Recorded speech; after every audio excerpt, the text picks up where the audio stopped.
পাকিস্তানের জনপ্রিয় অভিনেত্রী হানিয়া আমির সানসিল্কের আমন্ত্রণে প্রথমবারের মতো ঢাকা এসেছেন। তার এই সফর ঘিরে ভক্তদের উচ্ছ্বাস যেমন তুঙ্গে, তেমনি নানা পরিকল্পনাও রয়েছে এই তারকার। সামাজিক যোগাযোগ মাধ্যমে বাংলাদেশি ভক্তদের জানান উষ্ণ অভ্যর্থনা। এরই মধ্যে ঢাকায় কাটানো এই সুন্দরীর কিছু মুহূর্ত নেটিজেনদের মাঝে ভাইরাল হয়েছে।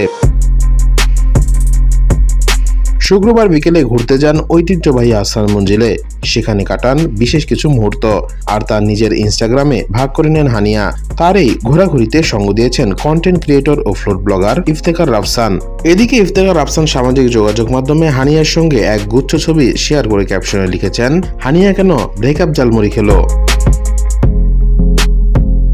ভাইরাল কিছু ভিডিও ছবিতে দেখা যায় রাফসানের সঙ্গে সময় কাটাচ্ছেন হানিয়া। তাদের একসঙ্গে আহসান মঞ্জিল প্রাঙ্গণে ফুচকা ও ঝালমুড়িও খেতে দেখা যায়। মাটির কাপে দুধ চাও খান তারা।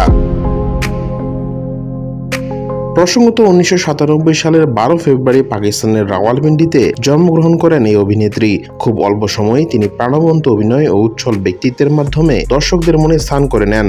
21 সেপ্টেম্বর সানসিল্কের আয়োজিত এক্সক্লুসিভ ফটোশুটে অংশ নেন হানিয়া আমির। এরপর ফিরে যাবেন নিজ দেশ পাকিস্তানে।